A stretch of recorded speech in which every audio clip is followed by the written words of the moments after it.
عدت کا موضوع بیان ہو چکا ہے، لیکن ایک بہت بڑی مصلحت ہے جس کی وجہ سے ہمارا معاشرہ جو ہے غافل ہے، اور وہ یہ ہے کہ جب تم عورتوں کو طلاق دو تو ان کو حق ہے کہ وہ تمہارے ہی گھر میں رہیں اور صبح و شام بناؤ سنگھار کر کے تمہارے سامنے آنا یہ جائز ہے۔ اب ہمارے ہاں مسئلہ کیا ہوتا ہے کہ جو ہی طلاق ہوتی ہے تو پھر وہ عورت میکے کے ہاں چلی جاتی ہے اور آہستہ آہستہ صلح کی بجائے طلاق کی نوبت، اور طلاق کے بعد پھر انسان رجوع کرنے کا بھی قابل نہیں رہتا، اتنے اختلافات ہو جاتے ہیں۔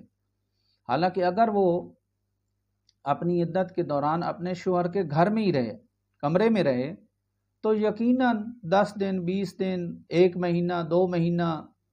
3 مہینے کے اندر اندر وہ خود صلح ہو جاتی ہے۔ لیکن ہمارا معاشرہ جو ہے وہ اس کو عیب سمجھتا ہے، وہ دیکھو طلاق ہو گئی ہے اور ادھر بیٹھی ہے، حالانکہ یہ غلط ہے، یہ ہماری ثقافت جو ہے یہ غلط ہے۔ آپ قرآن پڑھیں اور قرآن میں دیکھیں کہ اسلامی معاشرہ کیا کہتا ہے۔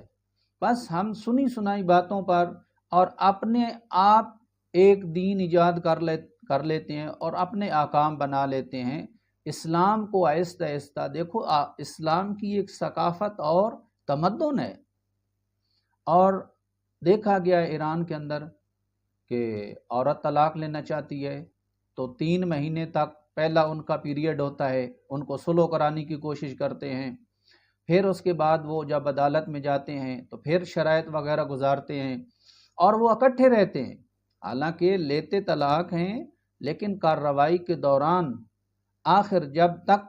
وہ صیغہ نہیں پڑتا مرد طلاق کا، اور طلاق دینے کے بعد حق مہر بھی دینا پڑتا ہے، تو اس وقت تک وہ عورت شوہر کے پاس ہی رہتی ہے۔ اور اس کا فائدہ یہ ہوتا ہے کہ اگر عورت کو طلاق کے بعد اپنے گھر میں رہنا ہو تو خود بخود شوہر نرم ہو جاتا ہے، جتنا بھی سخت دل ہو، غصے میں لوگ بہت سارا نقصان کر دیتے ہیں، قتل کر دیتے ہیں، تو اگر اس نے طلاق دے دی ہے، اول تو مسئلہ یہ ہے کہ غصے میں طلاق نہیں ہوتی، فقہ جعفریہ میں غصے میں طلاق واقع نہیں ہوتی،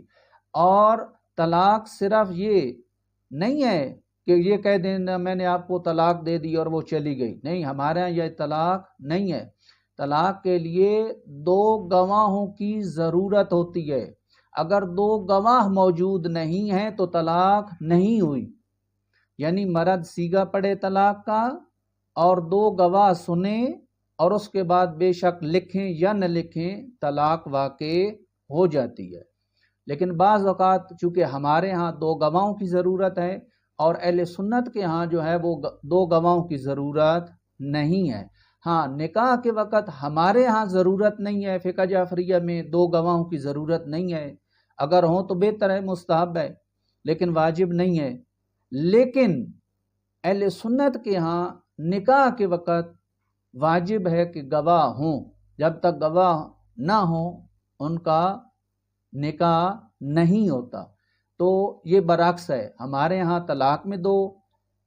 عادل گواہ کی ضرورت ہے اور ان کے نکاح پڑھنے میں۔ تو یہ ایک مسئلہ اہم تھا جس کی طرف توجہ دلانا چاہتا تھا۔